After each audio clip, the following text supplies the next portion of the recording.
mmoja na mwingine, yote ni yao. L'âme qui pêche, c'est celle qui mourra. Nafsi ya kufa dhambi, hayo ndio itakufa. Amen. Amen. Pouvez vous asseoir. Mwawezi keti.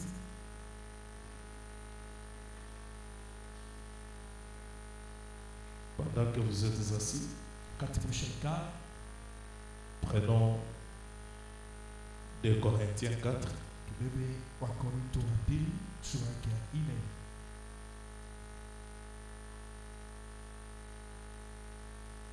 16 jusqu'à 18. Mstari yake 16 mpaka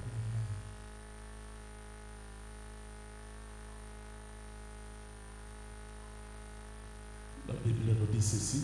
Biblia inatuambia hivi: C'est pourquoi nous ne perdons pas courage, kwa ile atupotezi udari, alors même que notre homme extérieur se détruit, hata pale mtu wetu wa nje anabomoka, notre homme intérieur se renouvelle de jour en jour.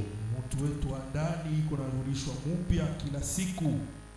Car nos légères afflictions du moment présent produisent pour nous, au-delà de toute mesure, un poids éternel de gloire.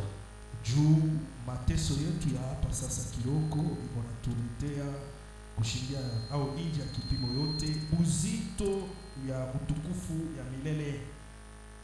Parce que nous ne regardons non point aux choses visibles, Ndio tutazame hapana kubitu ya kuonekana, mais à celles qui sont invisibles. lakini kubile habionekani.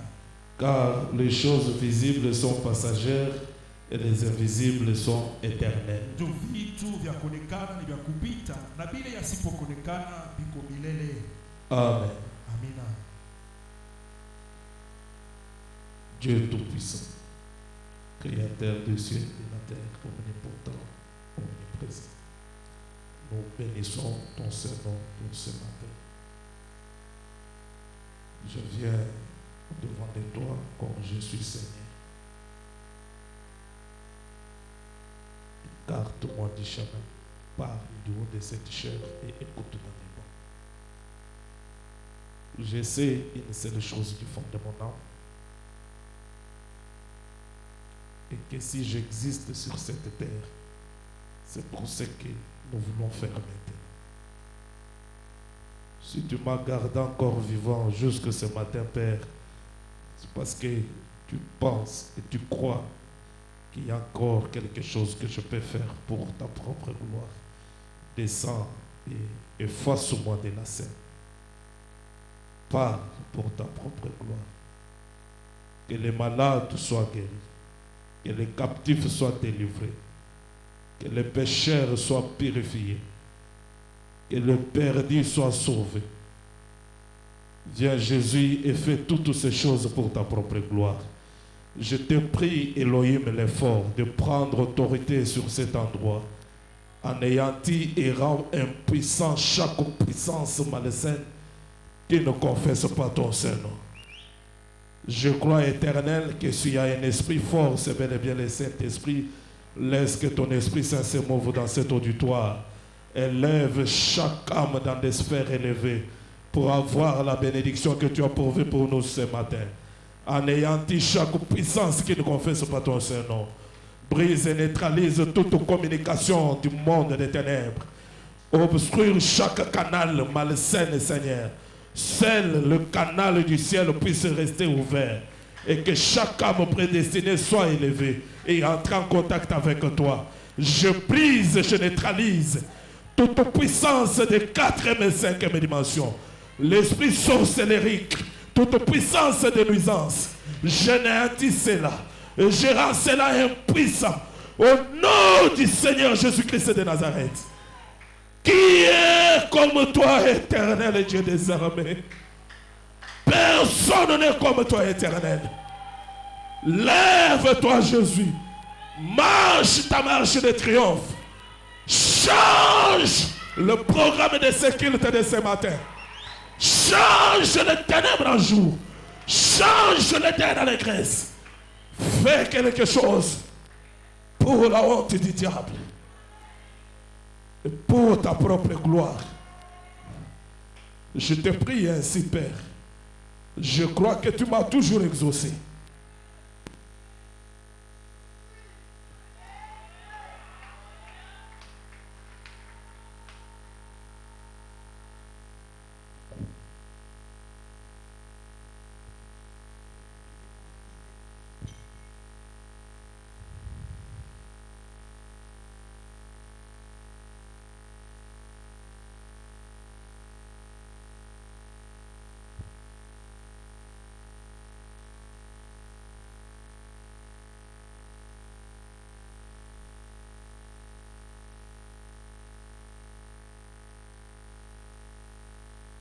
Bien que vous êtes là, nous parlons de l'omnipotence de l'homme intérieur. Alors, chaque culte, Dieu me révèle cela la nuit. Je vois chaque réunion avant de tenir ça. Alors,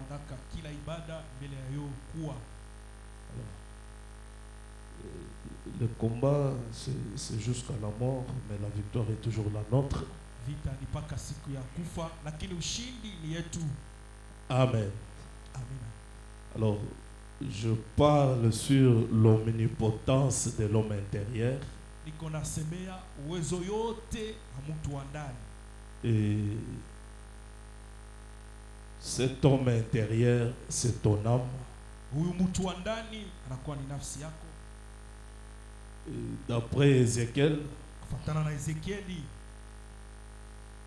l'âme qui pêche, c'est celle qui mourra.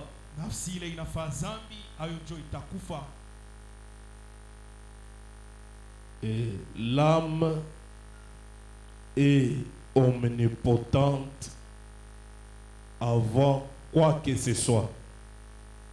C'est une partie de toi qui est créée à l'image de Dieu.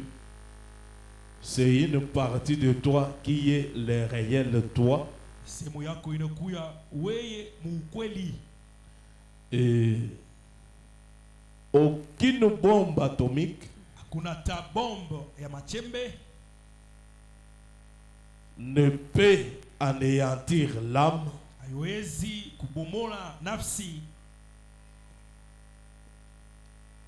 Pas même le feu ne peut détruire l'âme.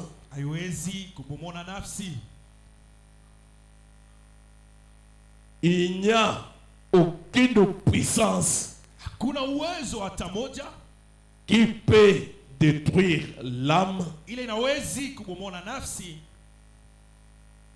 Il n'y a qu'une seule chose qui peut détruire l'âme. Et la Bible nous dit, c'est le péché. C'est pourquoi les Écritures disent, l'âme qui pêche, c'est cette âme-là qui mourra.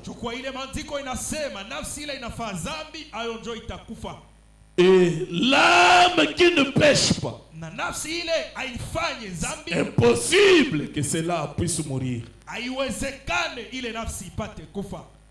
Et tel que nous sommes là, nous sommes triples. Nous sommes corps, nous sommes esprit, et nous sommes âme. Nous sommes comme trois éléments composés. Et ces trois éléments peuvent être dissociés. Et la parole, c'est une épée tranchante. Elle est capable de séparer la chair de l'os, l'esprit de l'âme, et les disséquer et mettre chaque partie à part. Il y a une autre chose qui peut séparer ces trois parties. Kitu ingine ile nawezi kukabula hii vipande tatu, c'est la mort. inakuwa lufu. Quand la mort vient, Wakati kifo kinakuja, ça sépare le corps de l'esprit. inakabula mwili na roho, Ça sépare l'esprit de l'âme. inakabula roho na nafsi. Mais j'aimerais attirer votre attention ce matin. Anataka kokota kazopo yenu ya asubuhi. Il y a une partie Kuko sehemu moja qui est le réel toi, yene kuya weye wa bya kweli, qui fait la continuité de ce qu'elle est. iko nafanya maendeleo ya ile iko. Ça ne s'arrête pas. Abishie pale au ishimami. Je vous dis, Niambia même l'enfer hata Hades n'anéantit pas l'âme. haiwezi kumaliza nafsi. Il n'y a qu'un seul patron, Kuna kuya tu bosi moya, le Dieu créateur, Mungu mumbati, le tout en tout, wote mubyote, la puissance qui englobe toute autre puissance. uwezo ile iko na meza uwezo yote ilikuwa. C'est Dieu et Dieu seul Ni Mungu na peke yake qui a le pouvoir jo iko na mamlaka d'anéantir l'âme, ya kubomola nafsi, de tuer l'âme. ya kuua nafsi. C'est Dieu seul qui le fait. Ni Mungu peke yake njo C'est kufa. pourquoi Branham dit, Jo kwa ile Branham anasema je ne crois pas mishamini à l'enfer éternel. kuadezi ya milele, Les âmes pécheresses, manafsi ya kutenda zambi, même après cette mort physique, atakisha lufu lwa mwili ulu, l'âme continue dans l'au-delà. nafsi inaendelea ngambo ingine, Elle continue à vivre. inaendelea kuishi Fort malheureusement. kwa ole sana, Elle continue à vivre dans la Gehenna, inaendelea kuishi muadezi, dans l'enfer, muadezi, la souffrance, mateso, le gémissement, kugumia le pleurs. iliyo Malgré cela, aizuru ile. l'enfer ne peut pas tuer cette âme-là. Adezi haiwezi kuwa ile na Il faut que Dieu lui-même inapasa Mungu yemo vienne anéantir akuye kubomola toutes les âmes qui sont en enfer. manafsi yote ile iko. C'est pourquoi la Bible parle de la seconde mort. Joko ile Biblia inasemea lufu lwa pili. Si Dieu ne le fait pas, Kama Mungu asifanye, ces âmes-là vivront éternellement. ile manafsi itaishi milele. Il n'y a pas l'enfer éternel. Hakuna adezi ya milele. Amen. Amen. Et frère Branham dit ceci Ndugu mama anasema hivi dans Exposé de cet âge de l'église, silio ya bizazi saba ya kanisa, page 261, karatasi 261 tiré 1. mstari wake wa kwanza.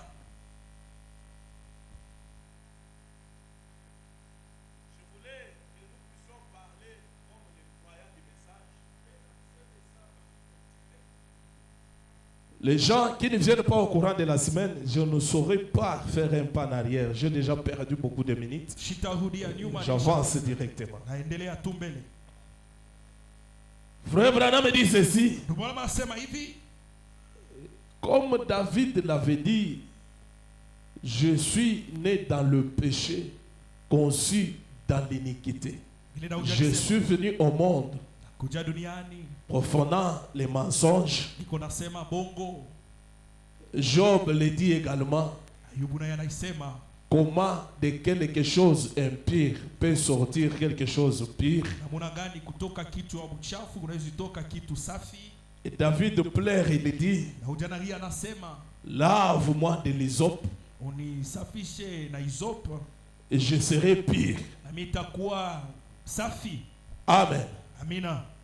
Branham dit, Branham anasema sans la nouvelle naissance, bila uzariko upya, même si une fille est vierge, hata kama bibi au binti eko bikira, elle est pécheresse aux yeux de Dieu. yeye kumacho Mungu ni mtenda zambi.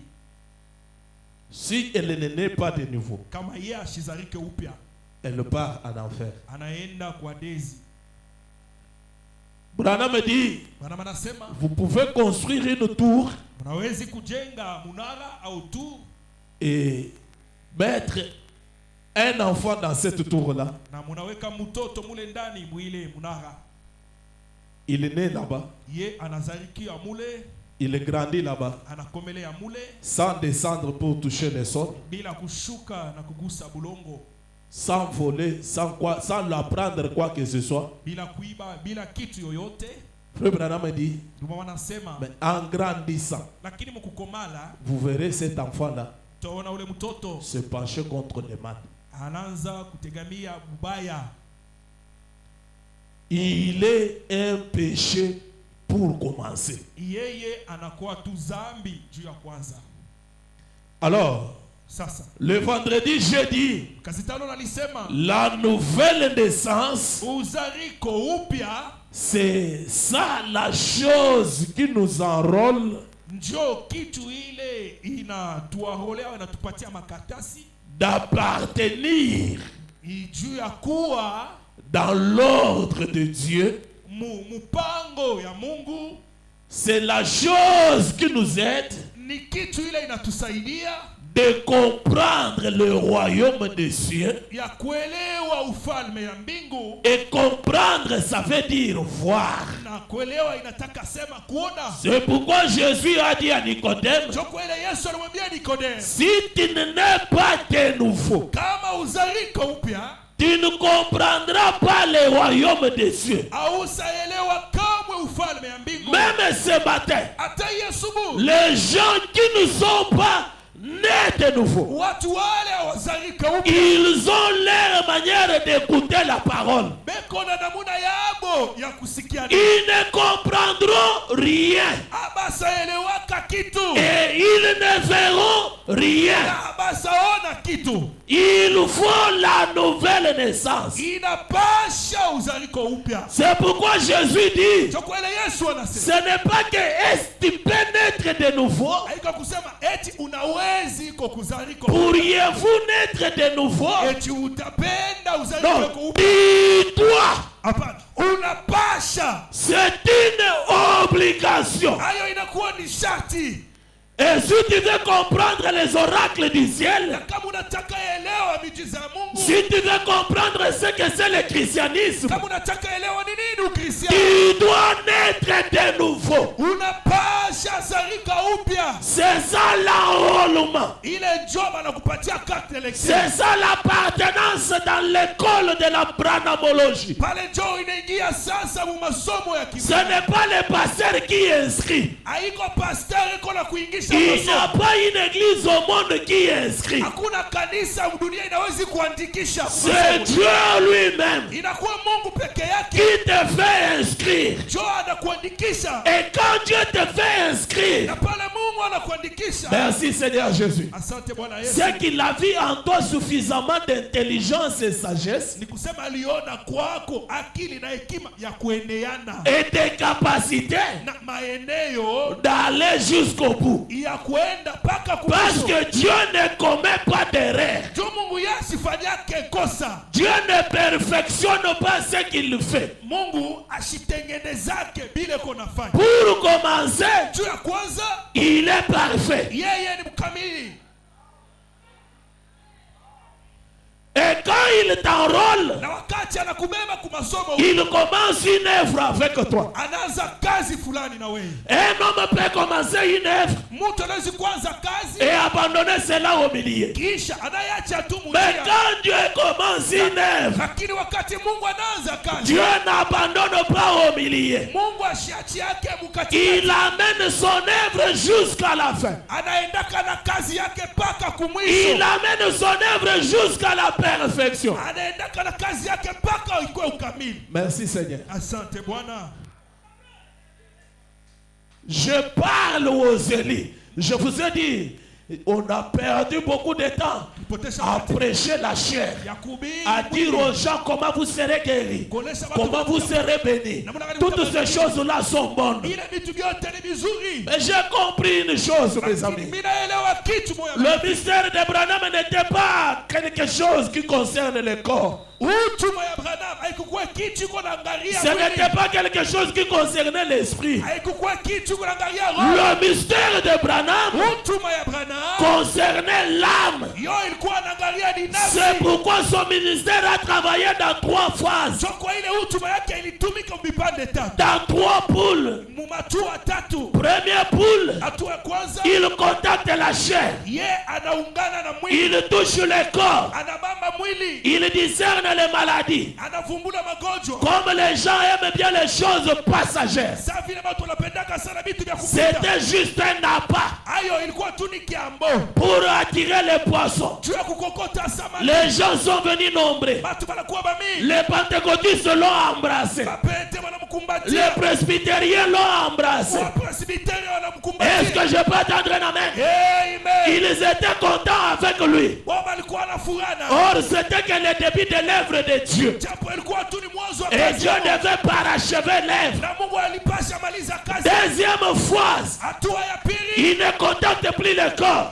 Ashibambe tena mwili. Ça devient question de distance. Inakuya ya burefu. Il discerne les pensées. Anatambua mawazo. Il te dit ta provenance. Anakuambia fasi. Il te dit ta maladie. Anakuonesha magonjwa. Est-ce que crois-tu que je suis le prophète? Eti unaamini kama niko nabii? Reçois ta guérison. Pokea uponaji ya. Juste un deuxième degré. Ile inakuwa tu hatua ya. Mais la dernière des degrés. Sasa hatua ya mwisho. Branham dit. Branham anasema. Là il fallait pêcher les poissons arc-en-ciel. Pale ilipasha kulopola masamaki ya madoadoa. Et pour pêcher les poissons arc-en-ciel, tu as kulopola bale masamaki. Il y a une façon de jeter l'hameçon. Kuko namuna fulani ya kutupa.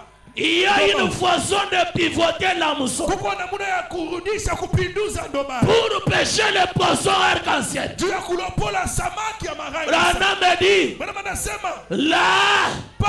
C'est la vision de l'attente. Inakuwa ni onyo ya ema. Un silence. Ni kimya tu. Il ne parle pas. Ashiseme. Merci Seigneur Jésus. Asante Bwana Yesu. La personne entre. Mtu anaingia. En train de boiter. Iko na sunguta. Il entre dans la tente. Anaingia muema. Il sort de l'autre côté. Anatokea ngambo ingine. Marchant normalement. Iko natembea sawa. On lui pose la question. Anamuswali. Qui a prié pour toi? Nani anakuombea? Je ne vois personne qui a prié pour moi. Mishone mtu ananiombea. Qu'est-ce qui t'est arrivé? Nini nakufikia? Je ne sais pas comment t'expliquer. Sijua nini mitakone. Est-ce que je peux t'entendre un amen? Amen. Mais tu n'étais pas comme ça. Lakini hukukuya hivi. Comment tu es devenu comme ça? Namuna gani unakuwa sasa? Quelque chose qui s'est passé à l'intérieur. Kitu fulani kinapitikana mule ndani. Merci Seigneur Jésus. Asante Bwana Yesu. La guérison de l'âme. Ponyaji ya nafsi. Un changement qui commence à l'intérieur. Mabadilisho inazia ndani. Une nouvelle personne née à l'intérieur. Mtu mpya anazalika mule ndani. Bien que l'homme extérieur se détruit, hata vile mtu wa nje iko na bomoka, mais l'homme intérieur lakini mtu wa ndani se renouvelle yeye iko na rudisha mpya du jour siku au jour, kusiku ingine, du jour siku au jour. kusiku ingine. Merci Seigneur. Asante Bwana Yesu. Ce n'est plus le temps de faire partie d'une église locale. Haiko tena wakati. Ce n'est plus le temps haiko wakati de se contenter parce qu'on a des connaissances avec le pasteur. ya kufurahi juu ulishajuana na pastor. C'est le temps d'avoir un contact personnel. Ni wakati ya kuwa na mapatano au pekee. Et Branham lui-même dit, Bwana mwenyewe anasema, je ne suis pas venu mishikuje pour construire un édifice, juu ya kujenga ni d'amener les gens au kuleta batu à s'attacher à moi, Branham. kujiunga kwangu mie. Mais je suis venu lakini mimi nakuja pour rétablir juu ya kurudishwa une relation mapatano individuelle ya upekee et spirituelle ya kiroho entre l'homme katikati ya mtu et son créateur. na muumbaji wake. Merci Seigneur. Asante Bwana. Non, je suis membre de Shekinah. Oh, mie ni mwanamemba Shekinah. Ça ne change rien. Haifai kitu. Nous sommes des tabernacles de Mbuji-Mayi. Ça ne change rien. Mes amis, l'heure est grave. L'un de ces 4 matins, on pourra partir.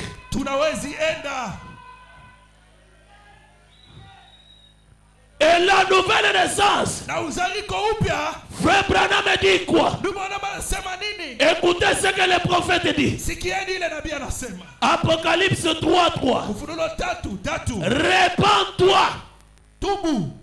Donc, maintenant, tu as reçu et entendu la parole. Garde-la et répands-toi. Si tu ne veilles pas, je viendrai comme un voleur. Et tu ne sauras pas à quelle heure je viendrai te surprendre. Ça, c'est une tradition. Se repentir. Les gens pensent se plairait, c'est ceci, cela. Tout cela sont les attributs de la repentance. Mais la repentance, normalement, écoutez ce que le prophète dit. Je vais vous lire une autre tradition de ces versets. Rappelle-toi donc comment tu as reçu la vérité comme un dépôt permanent et la manière dont tu l'as entendu et gardé la parole. Écoutez ce qui suit. Et change ta façon de penser tout de suite.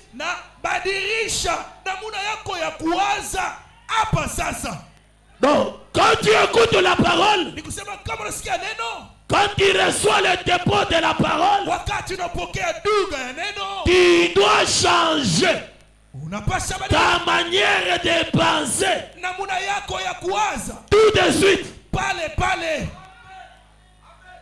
attendre demain. Pas raisonner là-dessus. Mais tout de suite, tu changes ta manière de penser.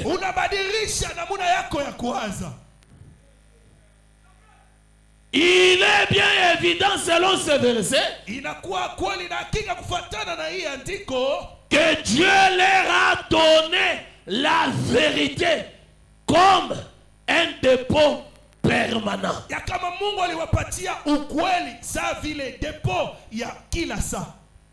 Ils l'ont reçu et elle leur appartient irrévocablement. Reste à voir ce qu'ils en feront. S'ils prendront garde ou non. Branham dit, et c'est vrai. Ils ont reçu la vérité fondamentale de tout l'évangile.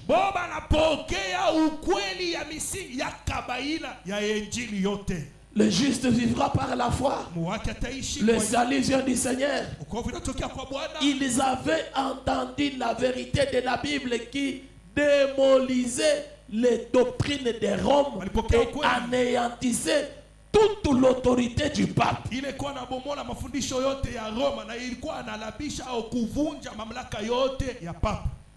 Ils connaissaient cette vérité selon laquelle l'Église ne saurait donner le salut.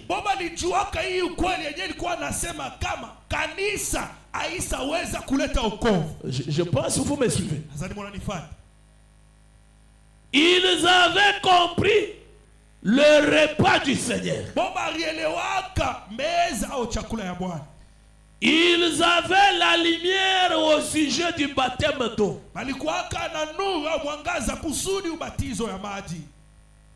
Ils élevaient plutôt le statut et les images. La vérité. Jamais il y eut un autre âge où tant d'hommes pouvaient répandre autant de lumière.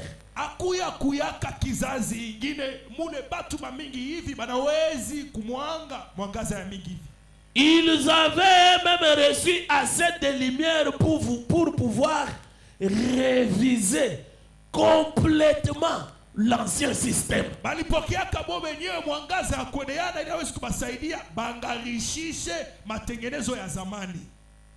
La lumière, c'est la parole. C'est la connaissance de la parole. Et quand tu crois le message, c'est-à-dire tu reçois la lumière pour refuser l'ancien système des coutumes, des traditions, des dogmes et credos. Tu refuses cela en toi. Tu commences à marcher que selon ce que Branham a dit. Un point être.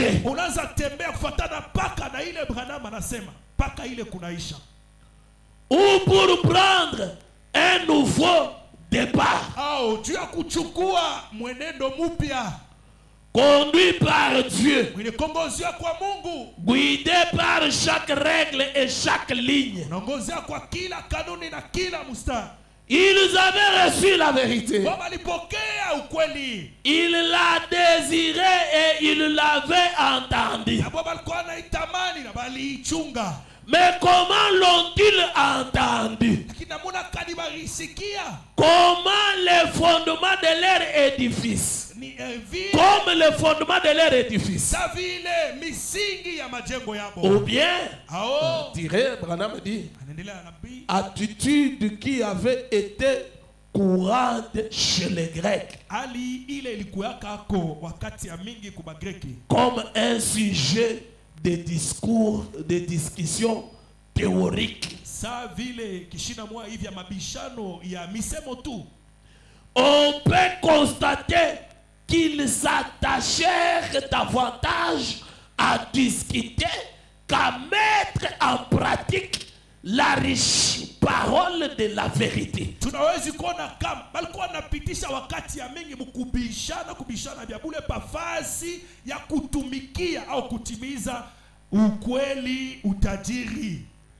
Car Dieu exige pour cela que l'esprit de l'homme soit changé.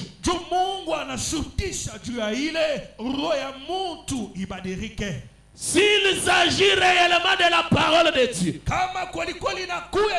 ce qui est bien le cas, alors on doit lui obéir. Sinon, on s'attire le jugement. Quand les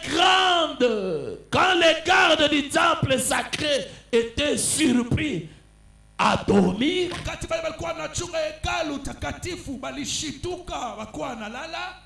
on les battait et leurs vêtements étaient brûlés. Que fera le Seigneur à ceux de cet âge qui ont relâché leur vigilance? Mon ami, nous avons reçu la vérité que Daniel désirait recevoir, que Paul désirait, que Ézéchiel désirait. tous les anciens d'autrefois bazee bote wa wakati ingine désiraient vivre dans cet âge. balikuwa wanatamani kuishi mwi kizazi. Ils désiraient lire les brochures. balikuwa wanatamani kusoma mabroshuri. Parce qu'ils savaient que les gens qui liront les brochures, leur connaissance augmentera. Ils feront des exploits.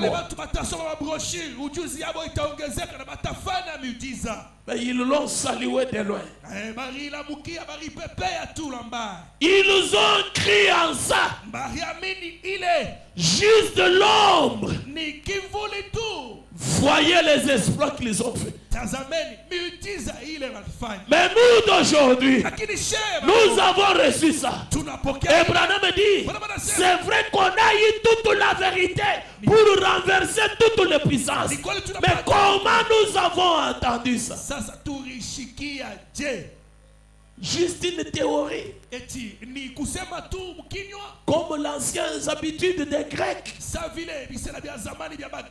de discuter sur la parole. Il est venu, il n'est pas venu. Ils sont ressuscités, ils ne sont pas ressuscités. Les tonnerres sont révélés, ce n'est pas révélé. Branham est prophète, il n'est pas prophète.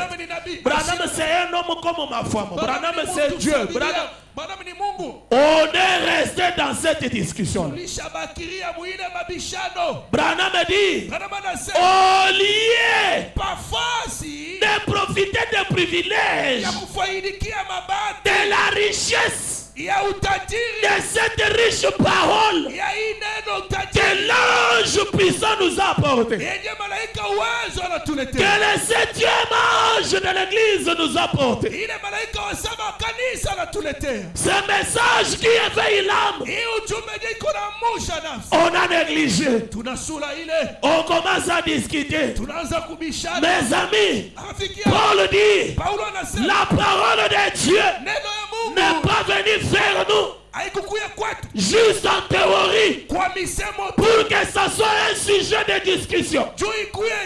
Mais la parole est venue nous apporter la puissance pour que nous puissions être des démonstrateurs de la puissance de la parole, démontrer la puissance de l'évangile.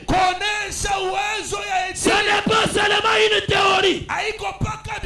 On doit démontrer la puissance. À un moment donné, on doit s'arrêter. Il est venu. Il n'est pas venu. Pas de problème. Allons-y au mot Carmel. Si le Dieu de Branham est Dieu, que quelqu'un l'invoque et qu'il descende par les faits, qu'il guérisse les malades, qu'il puisse faire marcher les boiteux. À un moment donné, il faut cela. Qu'on ne reste pas dans la discussion. On doit démontrer la puissance. Et Élie, à un moment donné, il était seul. Il a dit, si Baal est Dieu, invoquez Baal, qu'il réponde par les faits. Nous allons tous croire en Baal. Nous allons l'adorer. Mais si le Dieu d'Israël est Dieu, je vais l'invoquer et il va répondre par les faits. Merci Seigneur. Le Dieu qui répondra par les faits pour consumer l'autel, c'est celui-là le Dieu que nous allons adorer. Est-ce que je peux attendre un amen? Amen. Fin de discussion. Bon, allez au mont Carmel. Les voici sur le mont Carmel. Comme d'habitude, les enfants de Dieu ne se disputent pas les choses. Merci Seigneur. Élie ne s'est pas précipité à être le premier à dresser l'autel et à invoquer Dieu. Il a dit non, je préfère que vous soyez le premier. Parce qu'il était certain que même s'ils commençaient, ils n'ont pas un Dieu réel.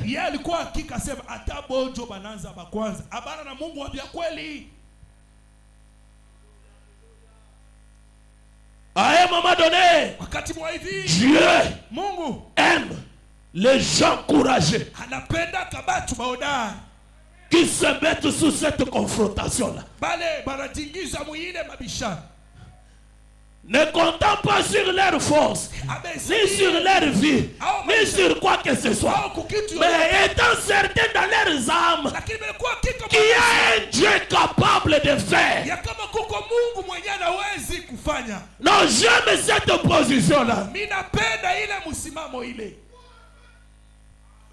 400 prophètes de Baal, ils ont dressé l'autel. Comprenez que l'église dénominationnelle, l'église sans révélation, ils ont toujours été nombreux. Ils étaient à 400. Baal, Baal, Baal, Baal. Ils se sont incisés. Le sang coulait. Élie était tranquille. La maîtrise de soi. Élie n'a pas paniqué. Il dormait sous l'arbre avec ses mains à la nuque. À un moment donné, il se réveille, il vient et dit: j'aime que tu te moques de tes ennemis. Hein? Il a dit, même moi je n'entends pas. Crier fort. Parce que même moi là où je suis là, je n'entends pas. Les cris que vous criez là, Baal n'entend pas. Criez fort. Peut-être qu'il dort. Et les insensés ont continué. Baal, Baal, Baal. J'aime bien ce domaine du ressenti. Après il revient et dit, mais peut-être Baal a voyagé. Vous pouvez dépêcher même un messager pour l'appeler. On aille lui dire seulement d'après que Choucha monte au coulé. Quand Dieu veut agir, quand Dieu veut se glorifier, il bloque toutes les puissances. Ces gens-là, ce n'est pas qu'ils n'avaient pas encore fait une petite expérience avec Baal. Baal pouvait avoir fait certaines choses autrefois. Et ils ont pris leur foi, ils ont placé ensemble. Mais ils ne savaient pas que celui qui pilotait Baal était là pour se glorifier. Quand Dieu veut se glorifier, mon ami, ça ne demande pas même ta prière. Ça demande juste ta position. Et Dieu lui-même, il bloque tous les sorciers. Il bloque tous les magiciens. Ces jours-là, ils essayent d'invoquer. Ça ne passe pas. Mais tous les jours ça passe. Mais tous les jours on fait ceci. Et je te dis ce matin, le Dieu de la colonne de fer, le Dieu de William Branham va se glorifier. Il bloque tous les canaux. Il bloque toute communication. Qu'aucun sorcier ne bouge. Qu'aucune magicien ne bouge. Que seul Dieu, seule la puissance divine puisse entrer en scène pour ta guérison, pour ta délivrance. Est-ce que je peux entendre un amen? Amen. Amen. Il est le maître des temps et des circonstances. Est-ce que je peux entendre un amen? Même pour toucher Job, il fallait que Dieu autorise. Merci Seigneur Jésus.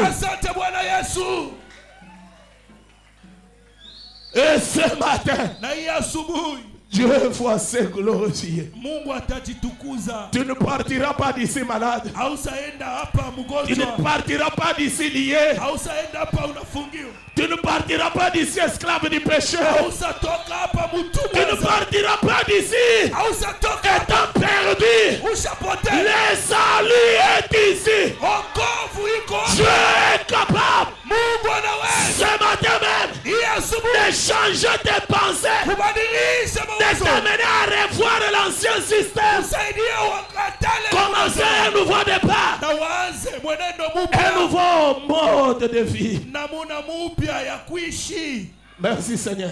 Asante Bwana. Il est Dieu. Yeye ni Mungu. Il est capable de le faire. Anawezi kuifanya. Et je crois qu'il va le faire. Na mimi nasema ataifanya. Il aime se glorifier. Anapendeka Oh, kujitukuza. merci Seigneur. Asante Bwana. J'aimerais qu'il descende Napenda et qu'il marche sa marche de triomphe. atembee mwenendo Et pendant yake. que lui marche, Wakati yako les cloches du ciel sonnent, mangengele ya les mbingu. anges du ciel Na chantent. malaika ya mbingu beko naimba. Merci Seigneur Jésus. Asante Bwana Qu'il Yesu. touche chaque âme disposée ici. Aguse kila nafsi iko tayari hapa. Merci Seigneur. Asante Bwana Yesu. Élie était tranquille. Elia alikuwa kimya. Sois tranquille. Kuwa tu kimya. Tu es sur la bonne voie. Wewe uko pandia mzuri sana. Tu es sur le bon chemin de fer qui amène tout droit Uko pajanja mzuri sana. Yenye iko naongoza pale pale à la vie éternelle. kuzima milele. Il n'y a pas une parole qui sauvera l'humanité si ce n'est que ce message. Hakuna neno ingine takuwa ulimwengu kama ni ujumbe hii tu. Vous avez des problèmes parce que vous raisonnez avec Branham. Mungu na mambo juu mko nafikiri na Branham. Un frère lui a dit, Ndugu mmoja alimwambia, Bill, Bi, ton ministère, utuma yako lui il avait bien parlé. Peut-être que moi j'ai atténué un peu. yeye alisema Lui mzuri, il avait bien parlé. Yeye alisema Il n'a pas dit même la parole. Ashikuseme neno. Il a dit, Alisema ton ministère, utuma yako c'est le seul ministère ndio utuma moya tu qui sauvera le monde entier. itaokoa ulimwengu mzima.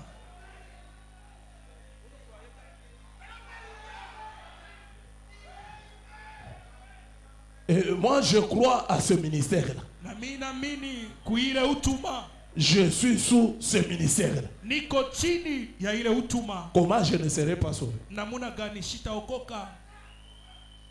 Au moins si je suis incrédule, Paka niko mtokuamini.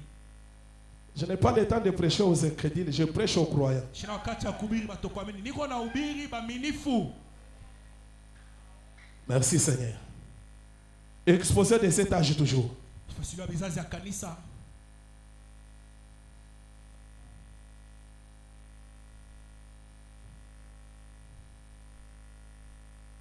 Écoutez ce que Frère Branham dit. Sikieni ile ndugu hapa anasema. Non, non, je vais lire ça après. Tasoma hii baadaye. Lisons dans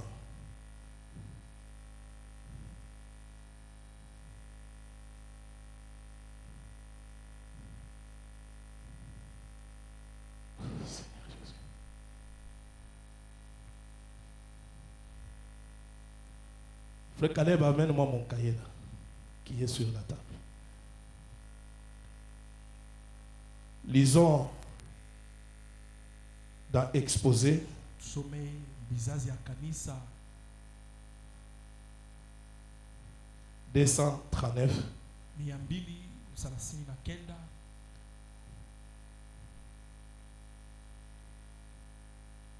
-3. kipande yake ya tatu. Frère Branham nous dit ceci. Ndugu mama anasema hivi. J'aimerais que nous puissions faire enraciner l'homme intérieur. Napenda tuingishe mijiji huyu mtu wa ndani. Ils n'ont pas connu la profondeur de Satan.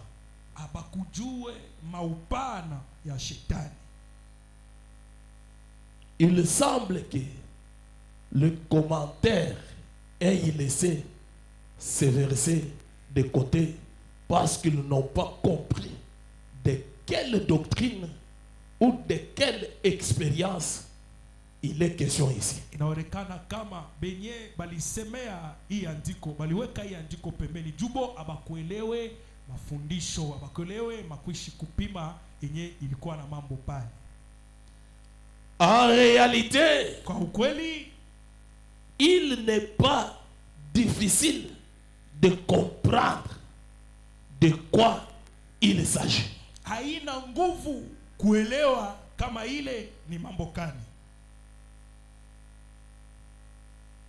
Voyons d'abord ce qu'est la profondeur de Dieu. Tuoneni mbele ile iko upana ya Mungu. La profondeur de Satan, Upana ya shetani c'est l'opposé. ni ya kinyume nyume. J'aimerais que nous puissions lire la Bible. Garde ça. Napenda tusome mbele Biblia, Dans Ephésiens 3, kitabu wa Efeso 3. parce que j'aime que l'homme intérieur Napenda mtu wa ndani puisse s'approfondir, aingie mpana sana, s'enraciner dans la parole. aweke na mijiji uneno. Si on peut arriver à cette hauteur-là, Kama tunaweza fika kuile hatua au kipande,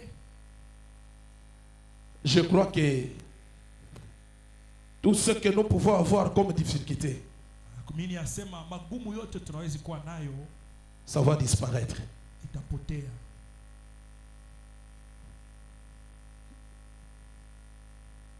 Ephésiens 3, Kitabu wa Efeso sura ya 3, on peut commencer un peu là-haut.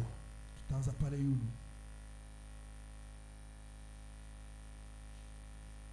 Qu'on ne commence pas à partir de 16, qu'on commence un peu là-haut. Là. Il y a quelque chose que j'aimerais prendre là-haut. Kitu mwana nataka beba pale yulu Non, non, à partir même de 14. 14.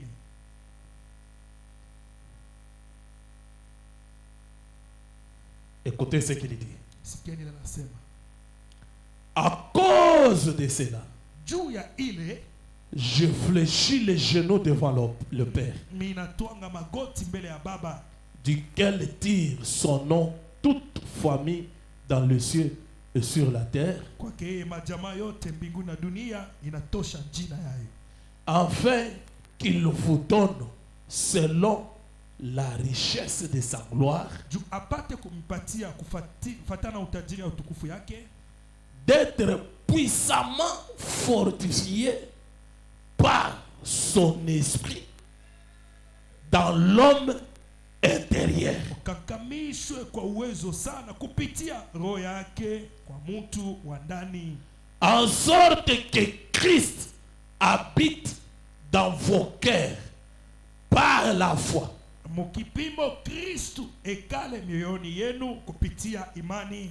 afin qu'étant enraciné et fondé dans l'amour, na mukuye benye kuweka mizizi na kujengewa mu mapendo, vous puissiez comprendre avec tous les saints quelle est la largeur, la longueur, la profondeur et la hauteur. mupate kuelewa pamoja na batakatifu bote ni bunene kani, ni burefu kani, ni upana kani, Et connaître l'amour de Christ na kujua mapendo ya Kristo qui surpasse toute connaissance, yenye inapita ujuzi yote, en sorte que vous soyez remplis jusqu'à toute la plénitude de Dieu. mukipimo mujaziwe mpaka kufika muutele ya Mungu. Or, Japo c'est lui qui peut faire par la puissance qu'il agit en nous infiniment au-delà de tout ce que nous demandons ou pensons. japo yeye anawezi kufanya kupitia uwezo ile iko natenda katikati yetu bila mwisho kupita yote ile tuko na waza. C'est possible Inawezekana que par la foi, kupitia imani, Dieu Tout-Puissant, Mungu wa uwezo yote, le Logos, Logosi, la colonne de feu, nguzo la moto, puisse habiter dans ton cœur apate kuikala moyoni mwako et te fortifier puissamment akukankamishe kwa uwezo par son esprit. kupitia roho yake. Et son esprit, c'est le Saint-Esprit. Na roho yake inakuwa ni Roho Mtakatifu, Jusqu'à arriver mpaka kufika à toute la plénitude de Dieu. kuutele yote ya Mungu. Et quand on en arrive, Na wakati unafika pale, c'est lui inakuwa ni yeye qui est capable ndio anaweza de réaliser ya kutimiza tout ce que nous pensons ile yote tuko na waza, ou nous demandons au ile yote tunalomba, ou ce que nous désirons faire. au ile tunataka fanya. S'il est en nous plein, Kama yeye eko ndani yetu, il anayala, va accomplir cela. yeye atatimiza ile. Mais pour y arriver, Lakini juu ya kufikia il faut inapasha la nouvelle naissance. uzariko upya.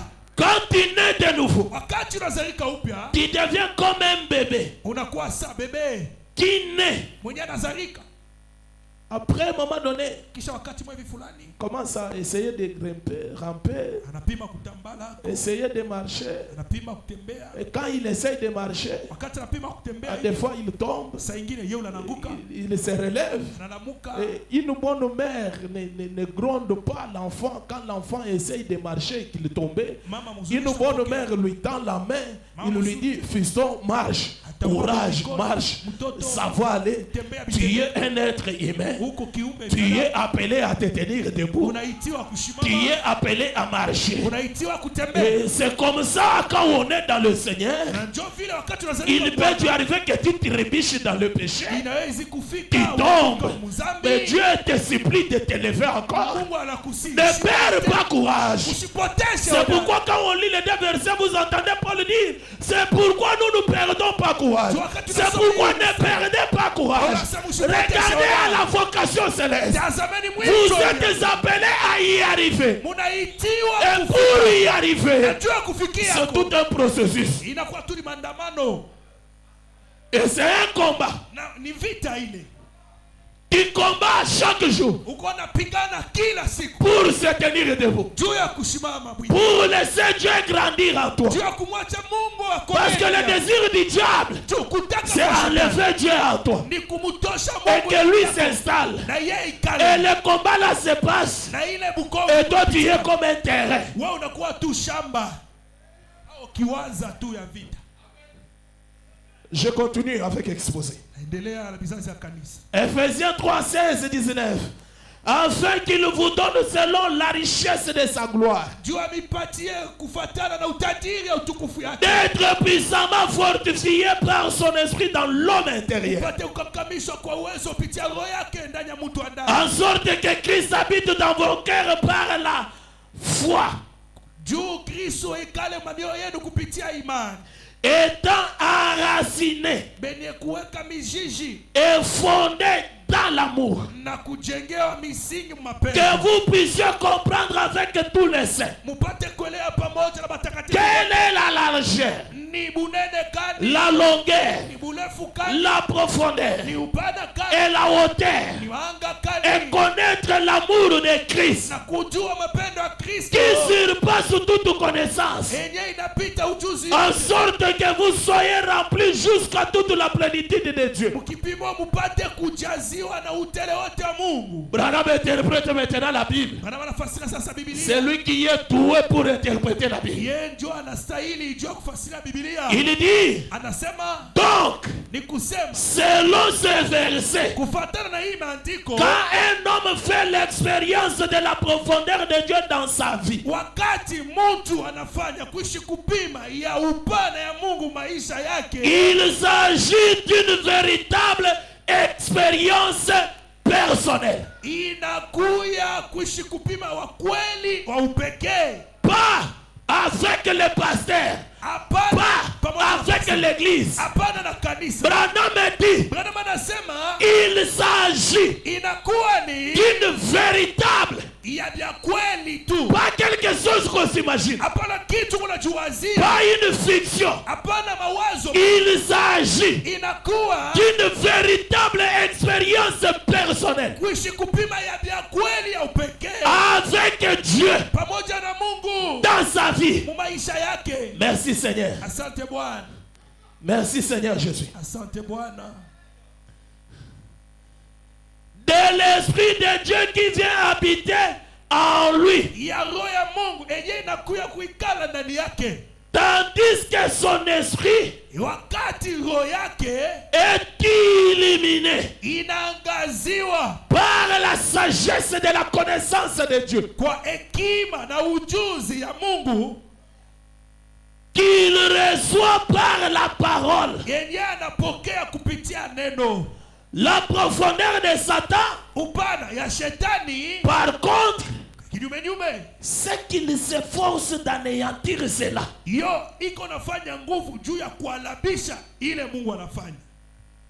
Satan essayera toujours de remplacer en nous cette réalité de Dieu par une contrefaction. Kubadilisha hii ukweli ya Mungu ndani yetu kwa kitu mwa hivi ya bongo anajitungia. Comment cela? Il enlèvera la connaissance de la vérité de Dieu. Anéantissant la parole pour mettre la sienne à la place.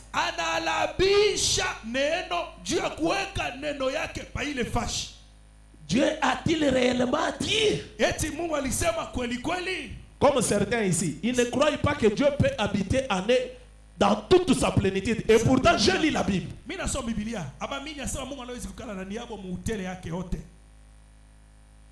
Si tu ne crois pas au départ quelque chose, ça n'arrivera pas. Comme c'est écrit, crois. Change ton système. Change ta manière de penser. Et avance. Est-ce réellement Mungu tu, Dieu seulement, qui a créé le ciel et la terre, habiter en moi ici dans toute sa plénitude?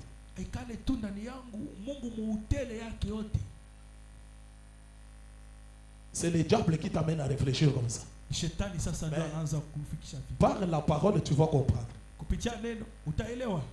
Branham dit, alors, il prend la place de la personne de Christ dans votre esprit. Il le fera comme il l'a fait faire à Israël, en faisant régner un homme à la place de Dieu. On rejettera l'expérience de la nouvelle naissance pour se joindre à une église.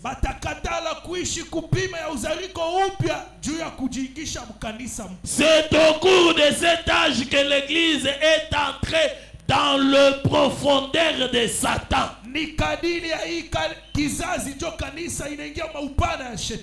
Et les fruits de ces profondeurs de Satan, qui sont le mensonge, le maître et toutes sortes d'autres crimes abominables, ont été manifestés dans cet âge.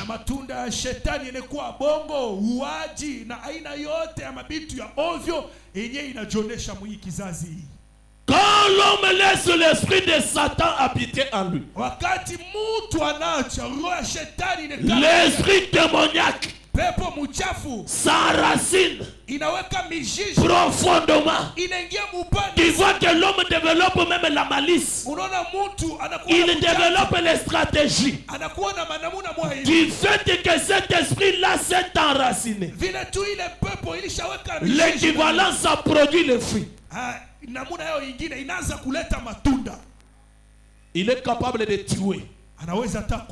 Et il est calme. Il est capable de mentir. Anaweza hata anadanganya. Il est calme. Anabakia tu kimya. Il est capable de voler. Anaweza hata kuiba. Il est calme. Anabakia kimya. Qu'est-ce? L'esprit de Satan Roho ya shetani s'est enraciné en lui. ilishadingisha. Et il y a les gens qui volent le diable en totalité. Vous parlez des fois des choses que vous ne comprenez pas vous-même. Vous voyez quelqu'un dire, ça c'est le diable en chair. Il dit ça pourquoi? Par les œuvres que la personne fait.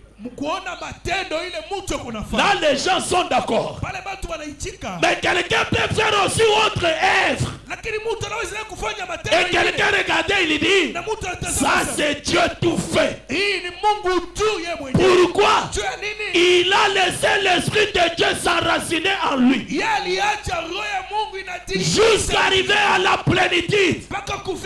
Et l'équivalent, il nous donne produit des fruits de ce qui est Dieu lui-même.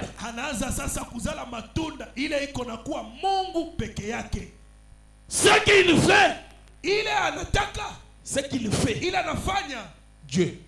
Mungu. Huyu ni Mungu. Celui-ci c'est vraiment Dieu. Huku Mungu wangu. Tu es mon Dieu. Effectivement ni Mungu wangu. Kweli, c'est ton Dieu. Branham dit Dieu nous a fait des dieux pour certains gens.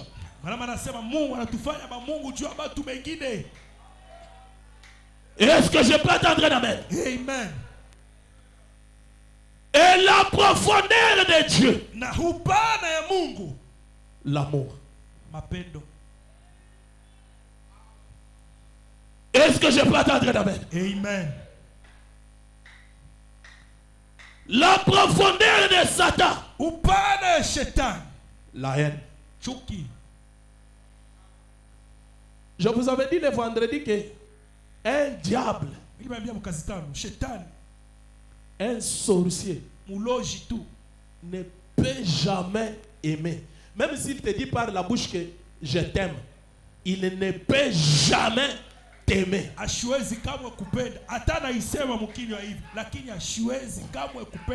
C'est comme si vous dormez. Je vous ai dit la parole. Branham dit, comprenons la profondeur de Dieu.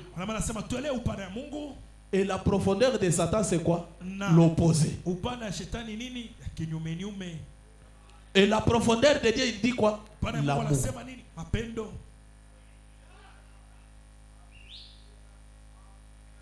Qui peut aimer comme Dieu?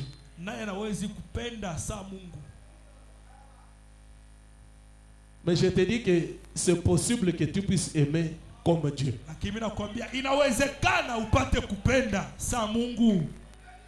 Si le Dieu là habite en toi dans toute sa plénitude et que l'Esprit de Dieu a grandi en toi, tu vas aimer comme Dieu. Tu vas parler comme Dieu. Tu vas t'habiller comme Dieu. Tu vas réagir comme Dieu. Même quand on te fait du mal, ta réaction, Dieu. Mungu. Amen. Donnez-moi un amen et je prêche. Amen. Même quand on t'insulte, on te fait du mal, quand ton être intérieur qui est rempli de l'Esprit de Dieu par la foi, et quand toi tu veux réagir, Dieu, Mungu. Et qui est Dieu? Amour. Je te pardonne. La personne se dit, oh, je l'ai insulté, je l'ai volé, je l'ai piétiné. Mais la personne te dit, je te pardonne. Merci Seigneur. Et Branham me dit, un véritable enfant de Dieu n'attend pas celui qui l'a fait du mal, lui demander pardon pour qu'il pardonne, avant que celui qui l'a fait du mal ne lui demande pardon. Lui, étant Dieu, quand il réagit, je te pardonne.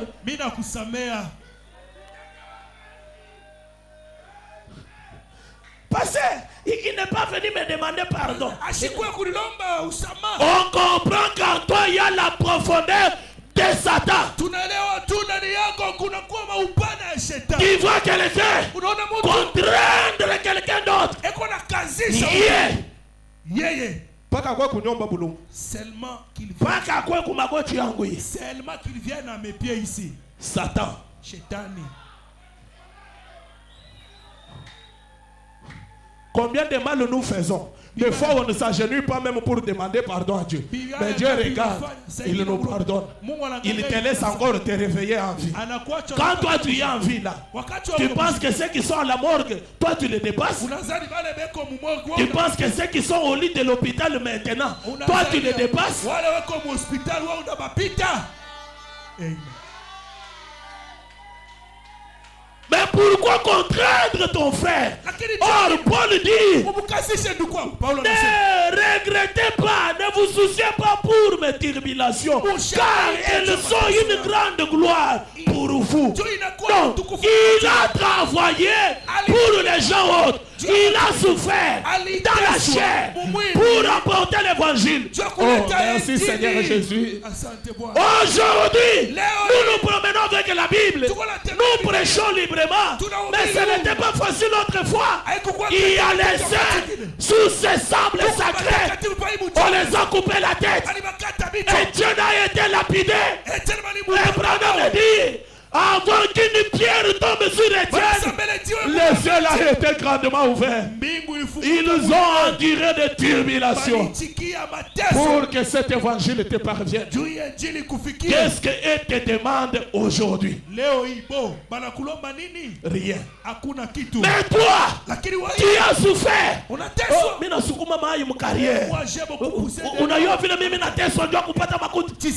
Maintenant, pour donner à ton frère juste de l'air, par amour, tu lui exiges qu'il vienne ramper à mes pieds. Chacun tabernacle, ayez l'esprit de votre passé. J'aimerais mourir debout, me lever, être à genoux devant un mortel. Je ne ferai jamais ça. Jamais. Alors jamais. Tu vois quelqu'un, même pour t'aider, il faut, toi en tant qu'un pasteur, pour y choucher, pour vous bembelecher, que tu le caresses. Satan. Shetani.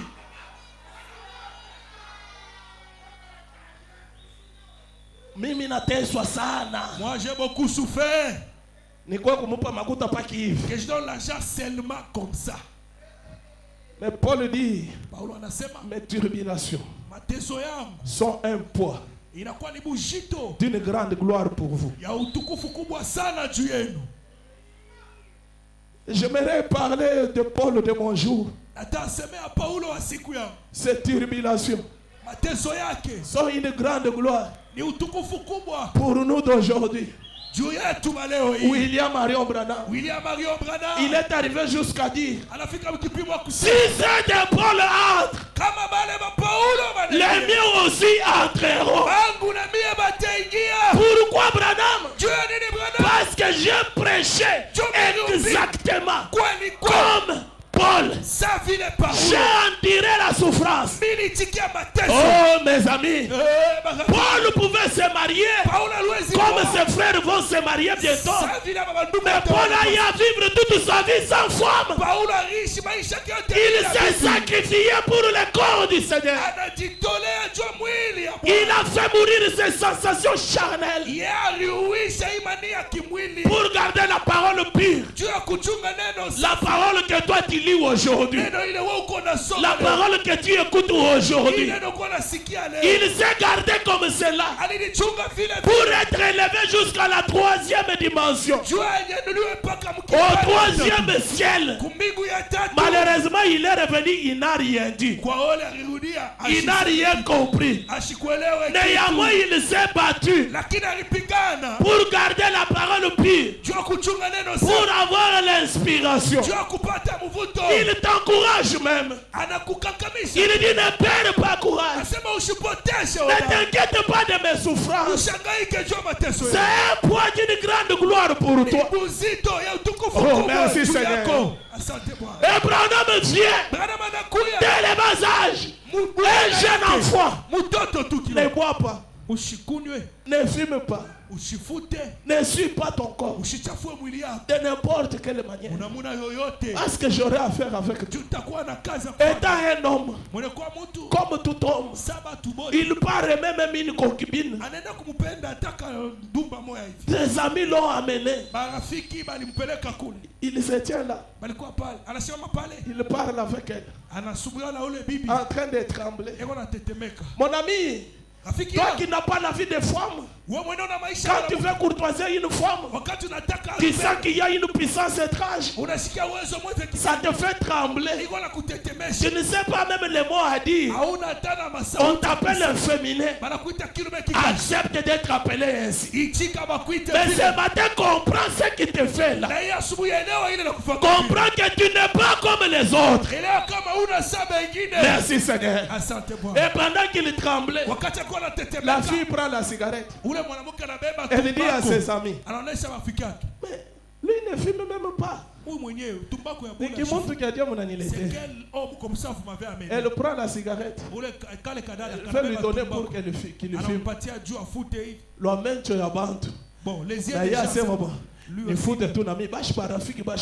Je vais fumer. Devant les amis comme ça, je dois leur montrer. Il touche seulement. On réduit la cigarette en poudre. Même ses amis s'étonnent. Quand cela arrive, il pleure, il part, il dit je ne veux plus d'elle, je ne veux pas. Il part pleurer.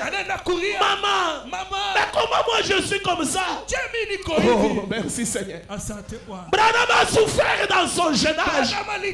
Son papa était un ivrogne. Sa maman préparait l'alcool. Vous pouvez vous imaginer ça.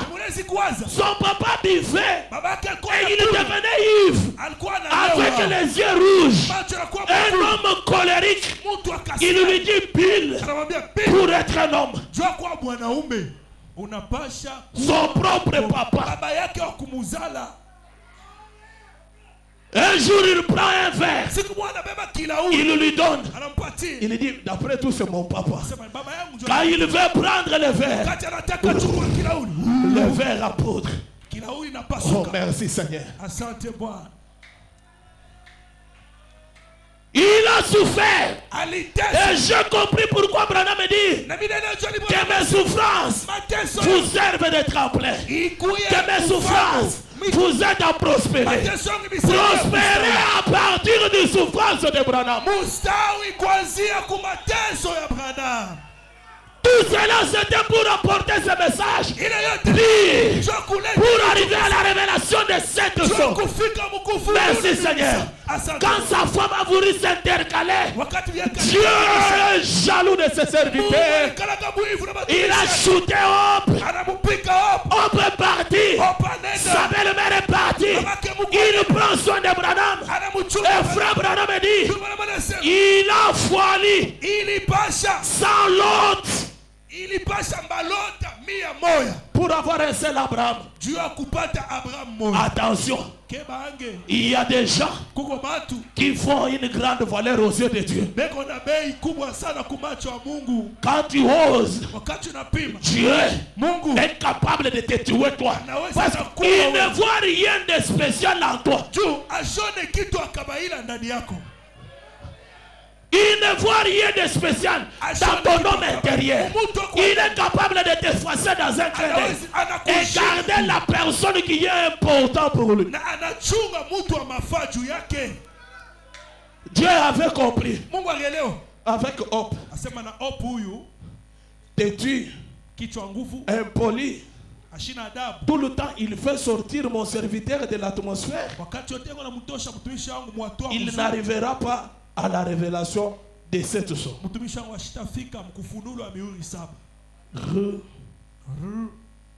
Lui qui détient le souffle de vie. Yeye mwenyewe anashika pumzi ya uzima. Le grand boss. Patron mkubwa. Le souverain des souverains. Yeye ndio mtawala wa matawala. Même quand tu t'entêtes là. Hata pale unafanya kichwa ngumu. C'est parce que seulement tu as oublié. Ni jo unasabu tu. Il y a un homme qui maintenant là même. Kuko mtu mwingine hapa sasa tu hivi. Il appuie un bouton. Anavinya tu pa bouton. Eh, toi de l'hôpital. Allons à l'hôpital. Anakufa en zamani. Oh, il est mort il y a longtemps. Paka pala alianguka pale. Seulement quand il est tombé là, départ. Soyons humbles. Tuwe banyenyekevu. Craignons Dieu. Tumongope Mungu. Respectons Dieu. Tumheshimie Mungu. Est-ce que je peux attendre un amen? Amen. Vous vous mariez. Unaoana. Branham dit l'amour supporte tout. Branham anasema mapendo iko na vumilia yote. L'amour pardonne. Mapendo iko na samea. L'amour ne soupçonne pas. Mapendo aisemeanake chini chini. J'aimerais parler aux sœurs. Nata semea badada. Parce que j'ai compris que je dois être trop strict avec les gens qui veulent se marier. Mimi naelewa. Mimi napasha kwa nguvu sana juu ya watu wanataka kuoana. La Bible dit l'amour ne soupçonne pas. Biblia nasema mapendo aiwazianake. S'il y a des femmes jalouses, je finis par comprendre que ce sont les sœurs du message. Babibi babwivu tu sana. Ni badada ujumbe. L'amour n'est pas envieuse, l'amour n'est pas jalouse. Mapendo ikalaki ya kutamania haiko bwivu. Unasumbulia na nani? Tu parles avec qui là?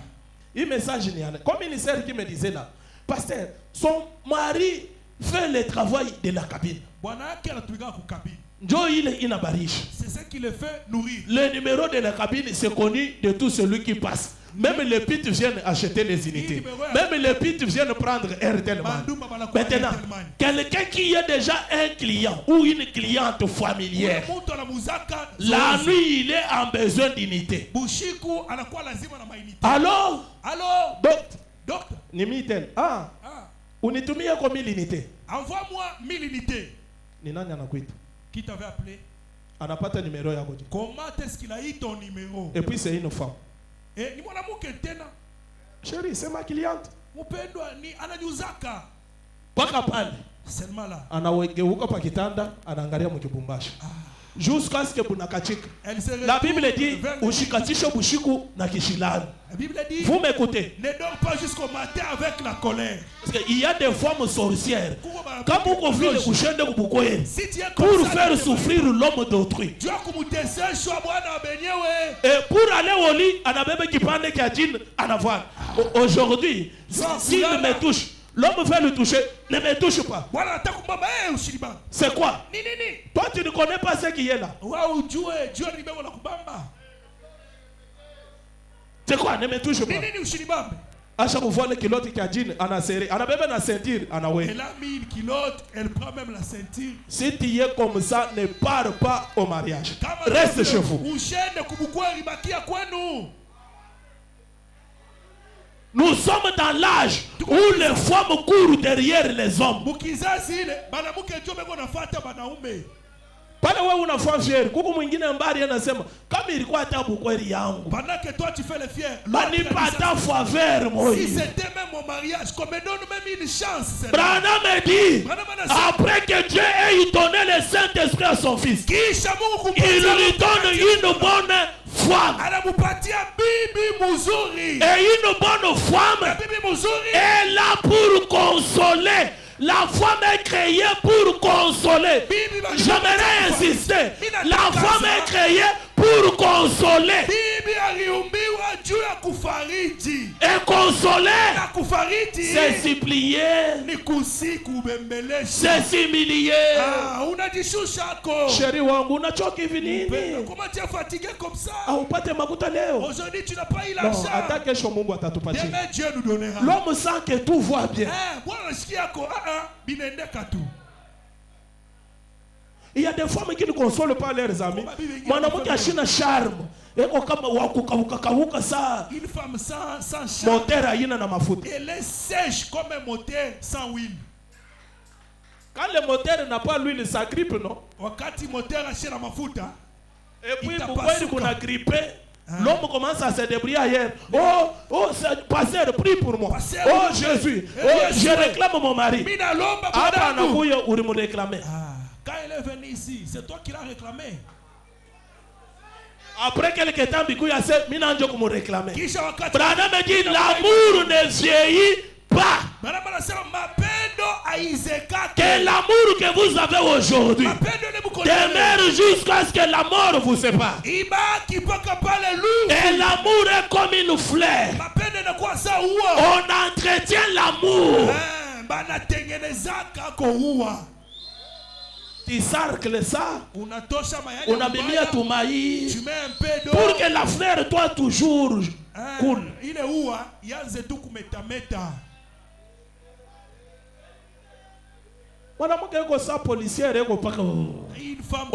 Une femme est créée pour consoler. Branham me dit quand l'homme vient du travail fatigué, il vient là-bas. Il trouve une douce femme. Oh chérie, comme tu es fatigué. Viens d'abord t'asseoir aussi mes genoux. Là, c'est un enfant qu'il faut porter. Assis-toi sur mes genoux. Tu enlèves les chaussures. Unabeba kabaseng kamai mai aina ya moto sana utamulungusha mikulu. Ikusaka moto, ikusaka baridi, ikufukufuku. Unamweka mikulu. Tu mets les pieds là-bas. Unaanza kumsapisha hayo. Tu commences à nettoyer les Chérie, pieds. comment était la journée? Kesho shatakuletea chassis. Demain il va t'amener un sachet lui-même. Atakuletea chocolat ye moi. Il va t'amener le chocolat lui-même. Toi commence d'abord. Ouais, Azamele kufanya bila na pas chauffage. Pas les femmes là, quand l'homme vient, elle les regarde. Toi tu viens en train de faire balancer les bras, soulever les jambes, seulement comme ça. Kapinga, donne-lui de l'eau. Moi je suis bizarre. Hein? Le fait seulement que je vais refuser de boire de l'eau, ça va te dire toi déjà quelque chose. Toi-même tu comprends. Il y a un problème ici. Il y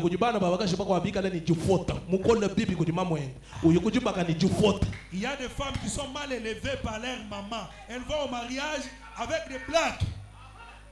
L'homme est le chef de la maison. Moi, je ne crois pas à la parité. Je ne crois pas à l'émancipation. Branham me dit toute civilisation là, c'est du diable.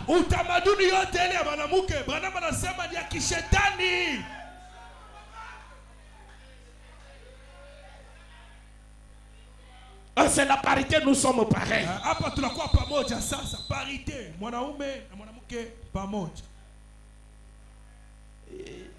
Ce sont des blagues. Je vais commencer à autoriser certains frères de se remarier. Parce que la souveraineté de l'église revient au pasteur. Je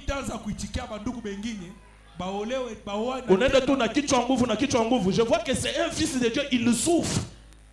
Tu es seulement têtu. Frère, oh bibi mwingine. Kama nakatale ende kwabo. Kama napende ikale pabude. Bibi wa pili atakuisha kichwa nguvu. Dès qu'on va t'amener une deuxième femme, ta têtitesse là va finir. Il voit seulement venir unafanya kichwa nguvu. Au revoir. Anaenda mule, anafika mule, anakula kankuku kakuchoma, kapigeon kakuchoma. Il part chez l'autre. Aone tena ration inaanza kwenda paka kule. Utarirudisha wewe mwenye kwe. Tu ne vois plus la ration part chez l'autre femme. Toi-même tu vas te nyolocher.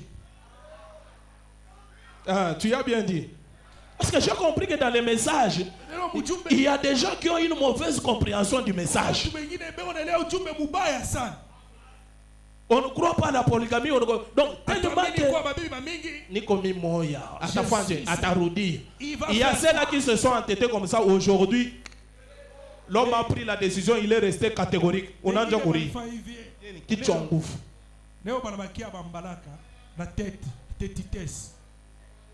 La femme doit s'humilier.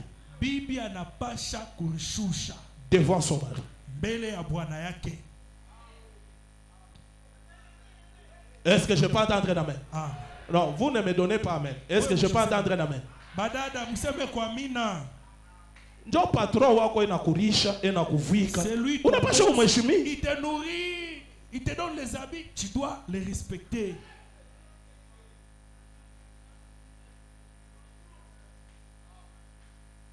Même Dieu exige à son église épouse de lui respecter.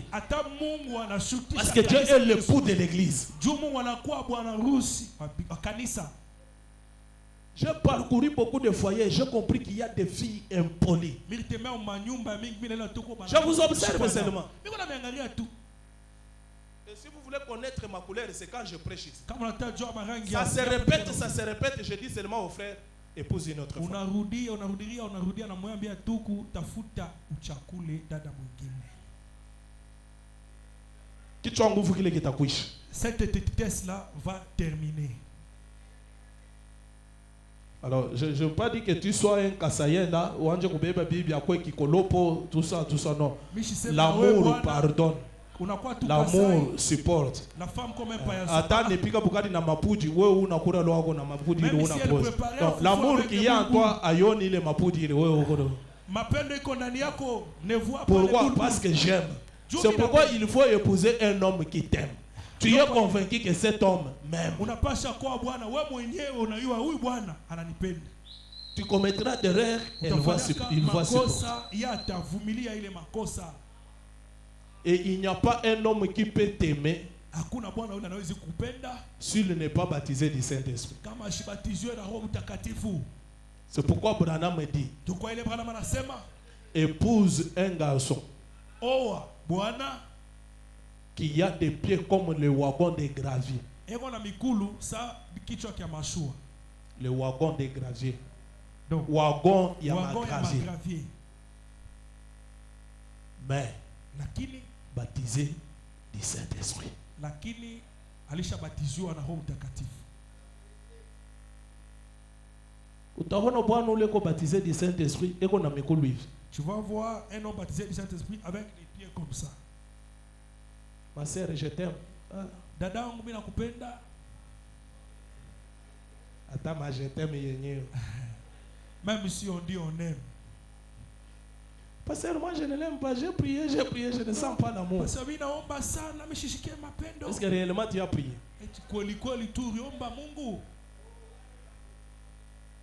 Maintenant c'est lui qui vient. Oui, je t'aime. Je t'aime aussi. Tu vois seulement mon toit comme bandit pour commencer. Après on a dit qu'on pique ensemble ya kiumba.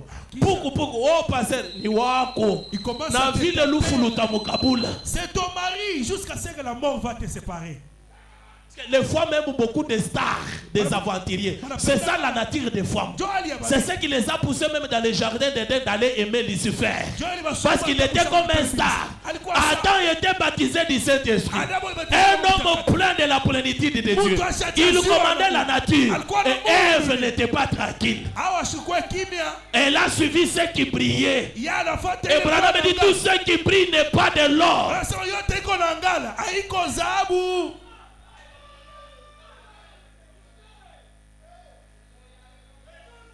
Bananja kukupika na nsambo ya kiumo puku kesho au kwa mkanisa njoo nini mimi nilipika kwa mulango bongo hana mulango banatwanga humu hiki kinavimba. On commence à te fouetter avec le fil de fer à la et quand le pasteur bien frère ni nini pasteur je n'aime pas il est libre. Eko huru nduku. Quand tu épouses au départ un homme qui ne respecte pas les hommes de Dieu, unawazia c'est nani atamkonseiller? Même son père, il n'écoute pas. Le pasteur, il n'écoute pas. Mais ndio ule wewe, mi paka wangu. Paka na kulufu. On a problème. Allez-y de l'avant. Mwende kumbele.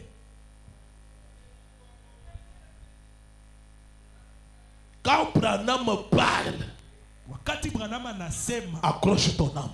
Ambatanisha nafsi yako. Quelque part là dans le mariage plus loin là, la beauté même ne compte pas. Oui. Ndio. Quelque part là plus loin quand on avance. La beauté ne compte pas. C'est maintenant la vie. Parce que le mariage, c'est la vie que vous allez mener après. C'est cette vie-là qui devient la beauté de votre famille.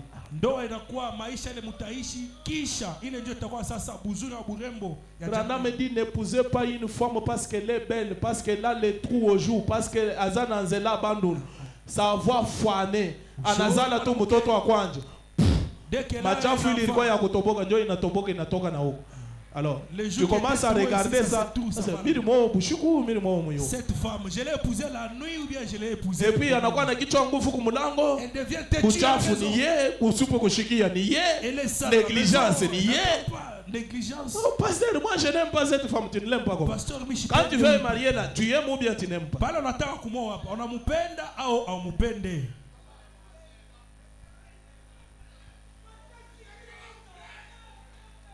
Que Dieu nous aide. La profondeur de Dieu, c'est l'amour. Et l'amour pardonne. L'amour supporte. L'amour chasse les démons. J'ai beaucoup aimé ça. Branham me dit, tu ne peux pas chasser un démon si tu n'as pas l'amour en toi. Tu peux découvrir un démon dans ta femme. Pour chasser ce démon-là, commence par aimer cette femme-là. Et prie pour elle. Les démons à partir. Est-ce que je peux entendre la main? Amen. C'est ce qui a fait ce que William Branham, un jour du haut de la chair, en train de prêcher, des jeunes gens s'embrassent dans l'église. Il lui dit, demoiselle, ne faites pas ce que vous faites là. Vous êtes dans l'église du Dieu vivant. C'est comme s'il ajoutait l'onction. Arrivé au point jusqu'à commencer à se déshabiller à moitié. L'ange puissant descend. Il dit à Branham, prononce un mot. Si tu veux qu'il devienne des souris maintenant la même. Si tu veux qu'il devienne aveugle maintenant la même. Si tu veux qu'il puisse mourir maintenant la même. Prononce la parole. Oh merci Seigneur. Comme l'amour de Dieu était déjà en lui. Comme Dieu était déjà pleinement en lui. Branham me dit, quand je vais pour aller prononcer la parole, or moi-même, je n'ai pas compris. J'ai dit seulement, je vous pardonne. Et l'ange dit, tu as dit la chose juste. Merci Seigneur Jésus. Si cet amour-là est dans ton cœur, même quand tu arriveras au point de mettre ta femme dehors, pendant qu'elle cherche à prendre ses valises et partir, quand l'homme intérieur entre en scène, il est omnipotent, il est fort que toi-même. Il te dit seulement, ma sœur, rentre. Mais ne fais plus ce que tu as fait là.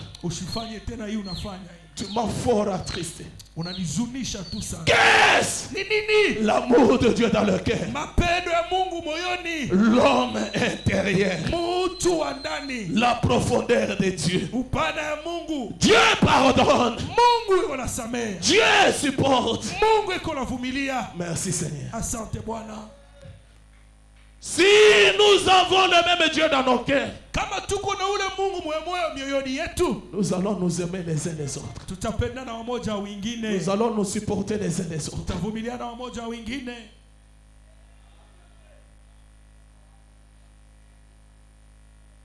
Et est-ce que je peux attendre la main? Il y a des gens qui n'ont pas même 10% d'amour dans leur cœur. Quand il prend la décision, unaona anakuwa na rouge. Unaona mtu anatetemeka. Il devient rouge, il commence à trembler. Anakuwa nyoka. Il devient un serpent. Pasteur, moi. Pasteur, manque de la nouvelle naissance. ukosefu wa uzaliko upya.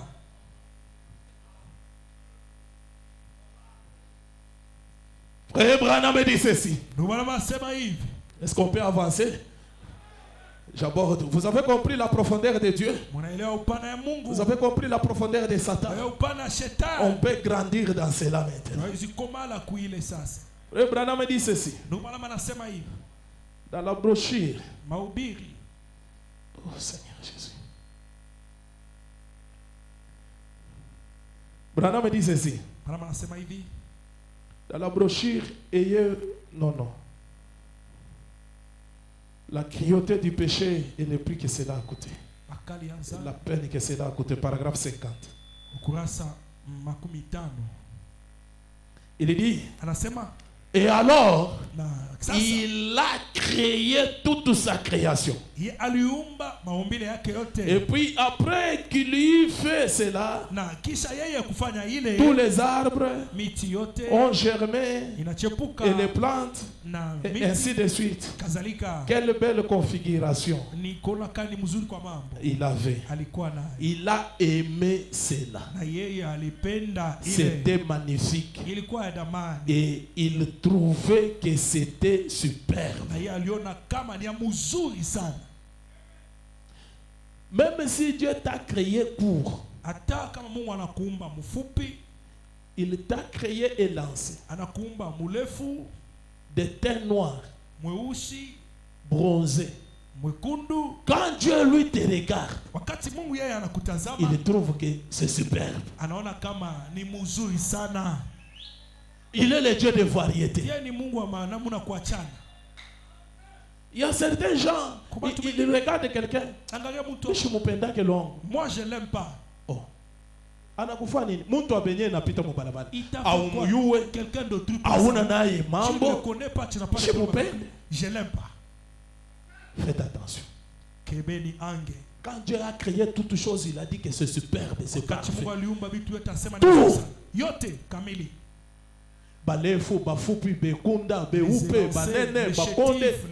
Dieu dit que c'est superbe.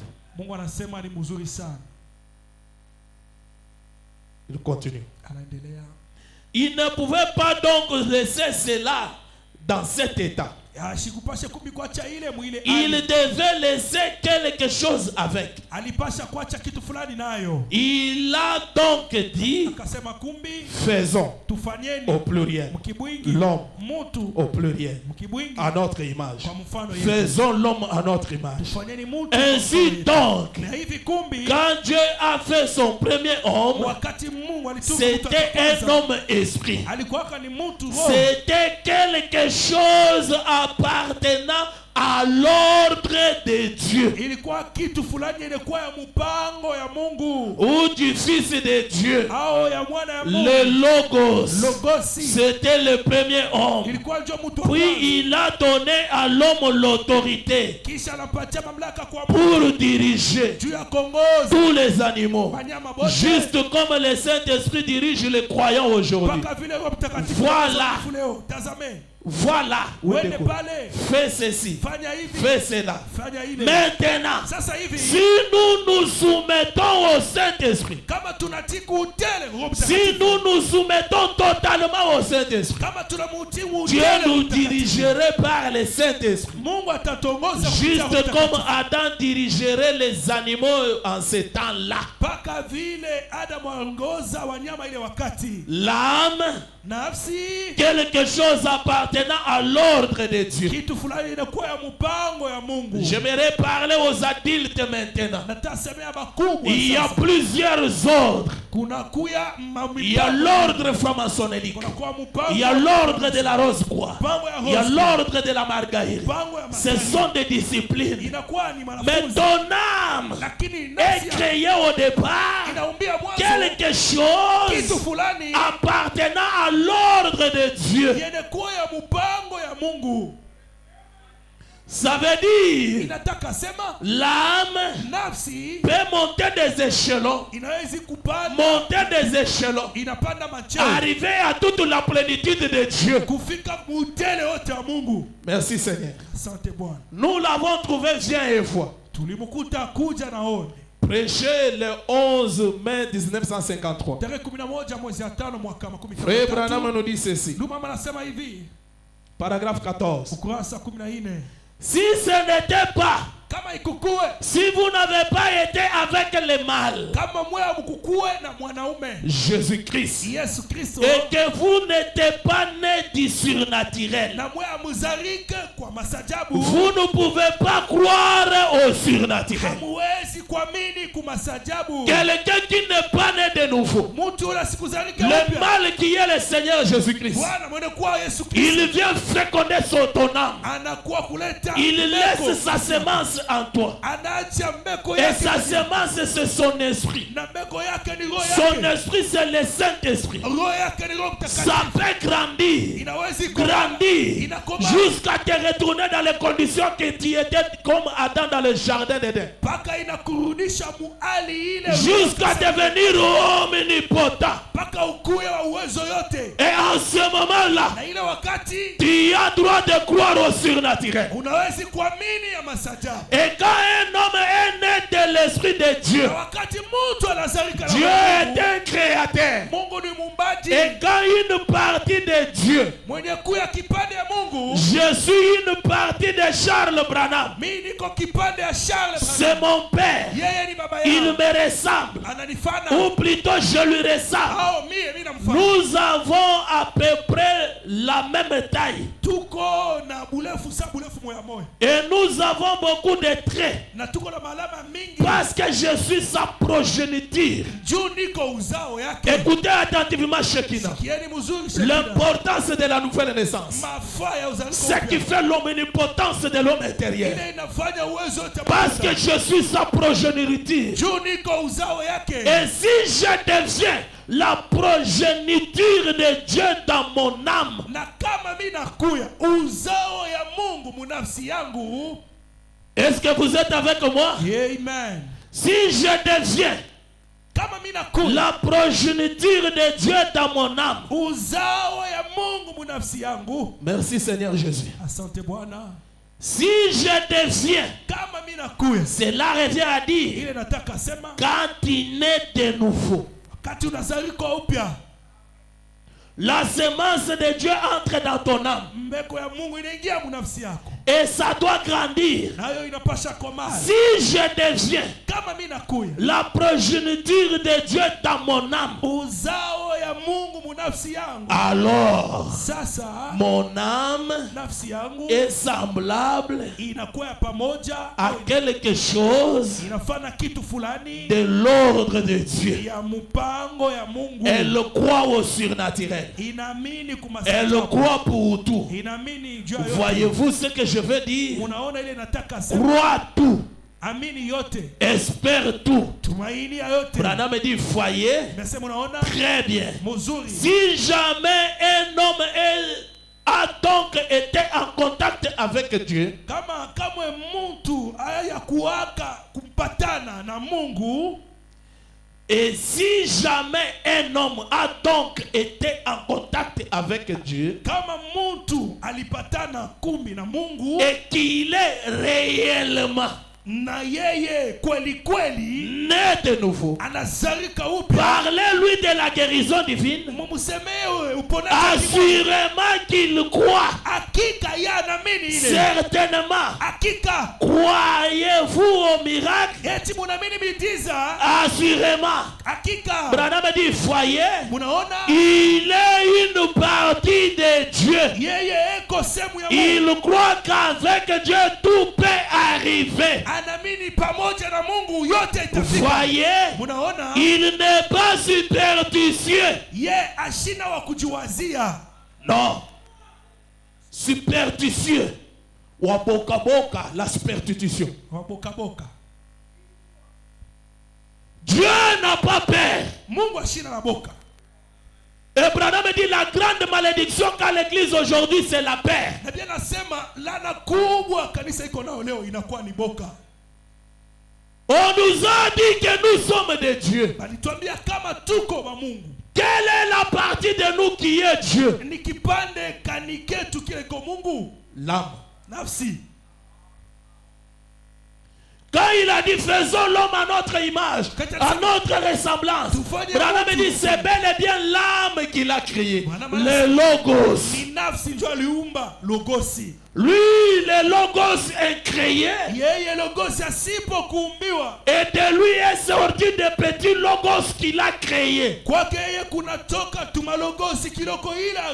Créer, ça veut dire rendre manifeste. Et ce n'est que ce qui était en Dieu qui est rendu manifeste. Et Branham dit, ce n'est pas tout le monde qui peut naître de nouveau pour faire partie de cette écologie de Dieu. Exposé de cet âge de l'église, page 152, premier tiré. Ce n'est pas tout le monde. Tu peux faire un effort, se repentir, pleurer, faire tout ce que tu peux, mais naître de nouveau. Tu n'arrives pas.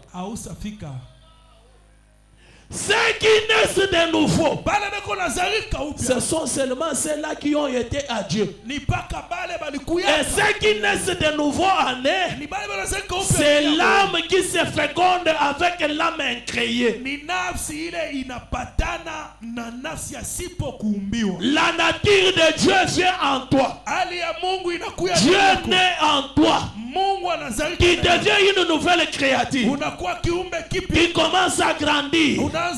Qui appartient à l'ordre de Dieu. Qui peut monter des échelons. J'aime beaucoup ça. Ne soyez pas distraits, mes frères.